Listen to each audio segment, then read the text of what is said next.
Bom, agora são 7h15 e o Noticidade Manhã fala agora sobre a qualificação no mercado de trabalho para quem tem necessidades especiais. E quem está aqui conosco para falar sobre este assunto é a doutora Noêmia Cossermelli, que é especialista em Direito Trabalhista e professora universitária. Bom dia, doutora. Bom dia, Fernando. Minha pergunta é um pouquinho extensa. Vagas não faltam. Eu levantei algumas informações aqui. De acordo com o Conselho Nacional dos Direitos da Pessoa Portadora de Deficiência no Brasil, das vagas disponíveis, apenas 50% das vagas são preenchidas. Ou seja, há uma demanda ainda de 50% para o preenchimento, ou seja, falta de profissionais. Nesse caso, os empregadores alegam muitas das vezes falta de qualificação. Isso realmente existe? Neste caso, existem treinamentos para essas pessoas? Essa é uma verdade, sim, Fernando. Nós temos aí uma legislação que exige das empresas uma contratação de pessoas com necessidades especiais e essa oferta no mercado para as pessoas, dessas pessoas também existe. Então, nós estamos com algumas verdades. A lei que exige, as empresas precisam contratar e precisam ir buscar no mercado de trabalho essas pessoas. Porém, essa defasagem entre essa oferta, essa procura e o preenchimento das vagas é a falta de qualificação. É uma realidade, sim, as empresas querem, numa pesquisa que a empresa, que eu também coordeno eventos educacionais, a gente está sempre pautado em pesquisas e observamos que temos milhares de profissionais, trabalhadores com deficiência, temos muitas vagas, mas há um confronto nesse mercado. Há um desequilíbrio justamente pela falta de qualificação. E não é uma qualificação que nós precisamos falar qualquer tipo de qualificação. É uma qualificação direcionada, que realmente tem um aproveitamento desses profissionais. Nesse caso, por exemplo, para as pessoas com deficiência que nos assistem neste momento, 7h17, existem algumas alternativas? O que pode ser pensado, por exemplo, para o mercado profissional, o mercado de trabalho, para que essa demanda seja atendida? Bom, eu diria que a educação. A educação é o carro-chefe de todo o desenvolvimento socioeconômico, mas é uma educação com qualidade. Perguntar se tem escolas? Tem escolas. Perguntarmos se tem entidades que estejam voltadas para a qualificação e preparar esses profissionais com deficiência para o mercado? Existem. O que está faltando é um direcionamento para a pessoa deficiente. Entendi. As vagas são exigidas pelo mercado. Obviamente que as empresas têm uma dinâmica, têm umas vagas próprias que elas precisam, mas adequar, ajustar aquele profissional com aquela capacidade de qualificação específica para a vaga nesse impasse que está o maior problema. Trabalhando em uma possibilidade de isenção, ou seja, vamos dizer assim, de resolução desse tipo de problema. Acho que seria importante ressaltar, por exemplo, a quantidade de vagas existentes no país, para onde são direcionadas essas vagas, e aí, em cima disso, ser elaborado, por exemplo, algum tipo de treinamento ou qualificação para essa determinada função? Isso seria o ideal, Fernando, se nós tivéssemos tempo para isso. Na realidade, a dinâmica do mercado, a contratação e o distrato dessas pessoas também é constante. Então, quando a empresa oferta uma vaga no mercado, é difícil você, de um momento para outro, oferecer. Temos esse profissional com todo esse perfil. Então, nós precisamos ter, como a educação, um processo contínuo de aprendizado, na qualificação, na capacitação, no desenvolvimento das potencialidades desses trabalhadores. É o que as empresas que prestam serviços de qualificação devem fazer. Saber direcionar, não só para uma questão pontual das empresas, abrir uma vaga, vamos procurar no mercado, isso é impossível, mas um processo de continuidade com uma educação com qualidade voltada para esses profissionais. Nós agradecemos a sua participação e aí esperamos que essas vagas sejam realmente preenchidas e exista sim uma solução para essas pessoas com necessidades especiais. Muito obrigado. Viu? Eu que agradeço. Bom, e agora, por falar em emprego, nós vamos conferir as vagas de trabalho disponíveis aqui em nossa região.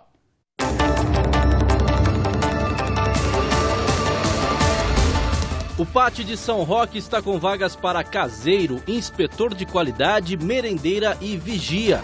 O posto fica na rua Rui Barbosa, número 693. O atendimento é feito das 8h30 da manhã até as 4 da tarde.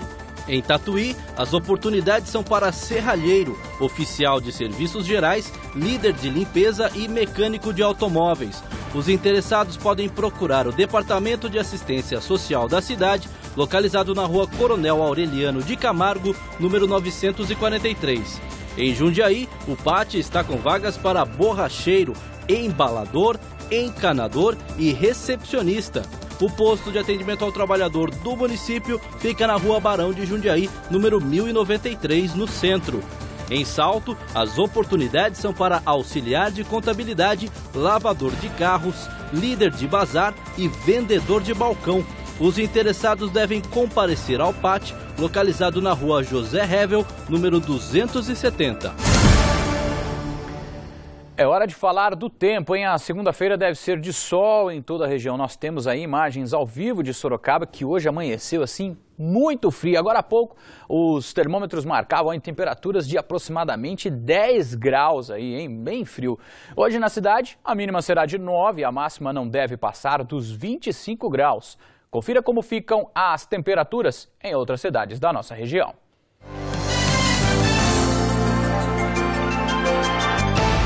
Em Itupeva, as temperaturas variam entre 10 e 25 graus. Jundiaí registra a mínima de 9 e máxima de 24. Mesma previsão para Itapetininga. Em Porangaba, a mínima é de 10 e a máxima de 25 graus. Olha, e atenção moradores de Sorocaba, região dos bairros Gramados de Sorocaba, Caputera, Jardim do Sol, Jardim IP, Jardim Sol Poente, Jardim das Estrelas e Vila São Pedro está com o abastecimento de água interrompido desde as 7 horas da manhã desta segunda-feira. A paralisação é por conta de uma intervenção de trabalhos do SAI. Segundo a autarquia, a água deve voltar a ser restabelecido, o abastecimento deve voltar a ser restabelecido aproximadamente à 1 da tarde. O SAI orienta a população a diminuir o consumo e, lógico, né, economizar aí os reservatórios em caixas d'água. São 7 horas e 25 minutos, você que está aí tomando aquele cafezinho gostoso agora para ir trabalhar, né? Então vamos acompanhar agora as informações do trânsito aqui no Noticidade de Manhã com o Jota Abreu. Jota, o fluxo de veículos aí na rodovia José Hermílio de Moraes, a Castelinho, como é que está nesse momento aí, se aproximando aí das 7h30? Olha, Fernando, mais uma vez bom dia. Está aumentando o fluxo de veículos aqui com a proximidade do horário das pessoas irem para o expediente, no sentido de quem vai para Castelo Branco, para a rodovia Castelo Branco na Castelinho, já aumenta o trânsito. E importante lembrar também aqui, nós estamos no acesso ao bairro de Aparecidinha. Então, um pouco aqui ao nosso lado é a primeira entrada para o pessoal que está indo para a zona industrial de Sorocaba. Muita gente que vai entrar no trabalho agora, o início do expediente, está usando essa entrada. Em alguns momentos o trânsito, inclusive, fica parado aqui por causa da grande quantidade de veículos que está seguindo para o bairro, para a zona industrial de Sorocaba, com início aí do expediente nas indústrias, nas empresas da zona industrial de Sorocaba. Importante lembrar, Fernando, para o telespectador que está saindo de casa e que vai para São Paulo. Hoje tem que tomar cuidado com o rodízio lá. Os veículos com placas de final 1 ou final 2 estão proibidos de circular na capital até às 10 horas da manhã. O rodízio volta entre as 5 da tarde e às 8 da noite. E o motorista que utiliza as principais ruas e avenidas de Sorocaba encontra o trânsito tranquilo, pista livre, está tranquilo para trafegar na cidade, inclusive um trecho da Avenida Antônio Carlos Comitre, na região do Campolim, que ficou fechado neste fim de semana para a realização do evento. Esse trecho já está liberado, o trecho da Avenida Antônio Carlos Comitre, o motorista já pode utilizar normalmente, esta que é uma das importantes vias da cidade. Fernando, é com você. Ok, Jota, obrigado pelas informações aí, um bom trabalho a toda a equipe. Obrigado. E agora o futebol. Neste final de semana, os times da região estrearam na Copa Paulista. No sábado, pelo Grupo 2, o Paulista de Jundiaí perdeu para o RB Brasil por 2-0 em Campinas. No domingo, pelo Grupo 3, o Atlético de Sorocaba empatou em 1-1 em casa contra o São Bernardo. Já o São Bento estreou com vitória e venceu de virada o Taubaté por 3-1 na casa do adversário, no Vale do Paraíba. Gols de Éder, Gueguel e Marquinhos. As equipes voltam a campo no próximo fim de semana. E pelo Campeonato Brasileiro, o Corinthians foi à Bahia e empatou em 0-0 com o Vitória. Os destaques da rodada ficam por conta das derrotas de Palmeiras e São Paulo em casa, hein? Vamos aos gols. Com 10 minutos de jogo, o Cruzeiro já vencia o Palmeiras com um gol de Ricardo Goulart, completando o cruzamento de Marquinhos, e um gol de cabeça do zagueiro Manuel, 2-0. O Verdão diminuiu com Tóbio. Final, Cruzeiro líder 2. Palmeiras, do técnico Gareca, sem vencer até agora, apenas um. O Internacional deu uma surra no Flamengo. Rafael Moura fez 1-0. Chicão derrubou Mughini dentro da área, foi expulso e D'Alessandro bateu o pênalti para ampliar o placar. Colorado, 2-0. Fabrício pegou de primeira e marcou o terceiro gol do Inter. O nocaute no Flamengo foi dado por Alex.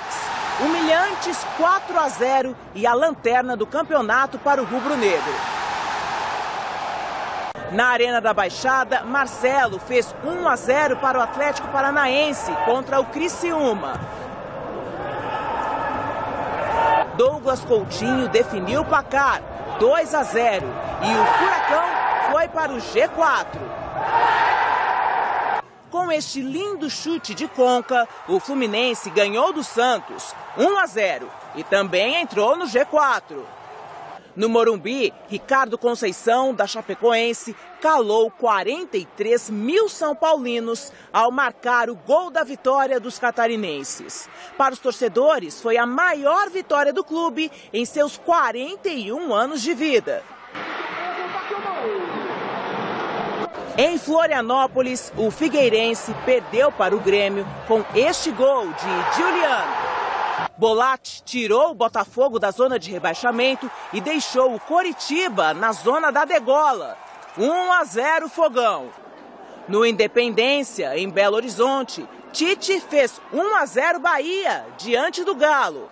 O Atlético deixou tudo igual com Luan e depois não aconteceu mais nada. 1-1. O Noticiário Manhã fica por aqui. Outras notícias da região você acompanha à 13h no Manchetes Noticiário.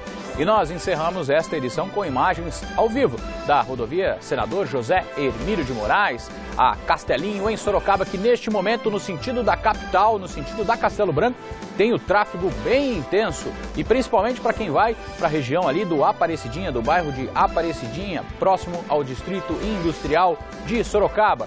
Um ótimo começo de semana para você e a sua família, hein? Saúde e sucesso!